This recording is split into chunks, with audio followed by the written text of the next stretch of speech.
Байлыгы көбөйүп, баласы азайган кыргыз.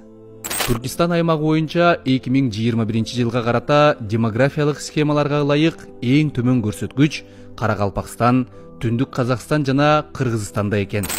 Каракалпакстандарда болсо, бул көрсөткүчтүн төмөн болушу коңшу Казакстанга көчүүдөн улам болсо, ал эми Түндүк Казакстанда орус улутундагылардагы баланын аздыгы менен түшүндүрсөк болот.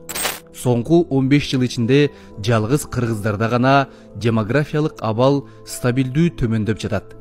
Жылдан жылга байлыгы жана амбициясы, тояш менен мааракеси көбөйгөн, үйү жана минген улуосу чоңойгону менен балдары менен неберелеринин саны азайган улутка айланып баратабыз. 7 миллион болдук деп сүйүнгөнүбүз менен бул көрсөткүчтүн өсүшүндө кыргыздардын үлүшү өтө аз.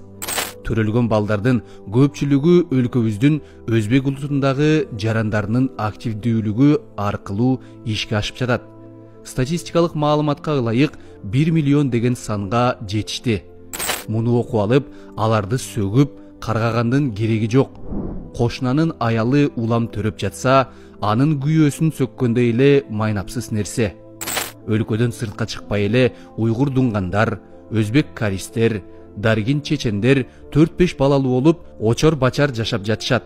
Өз өлкөсүндө өзү кор жашап жатса, демек кыргыз ойлонуп жашаганды үйрөнүшү абзел. Орусияга кеткен 1,5 миллион мигранттын дагы көпчүлүгү кыргыз.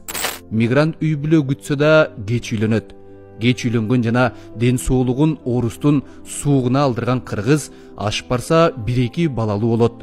Кескин түрдө тояш, турмуш тиричилик жана коомдук аң сезимге ыңкылап жасабасак, тукум курут болуп калабыз го. Бул келиште ашып барса 50-70 жыл ичинде же жок болуп кетебиз, же башка улуттарга сиңип кетебиз. Калп эле чычалап, көкүрөк кага бергендин кереги жок. Тукум улайлы, туугандар.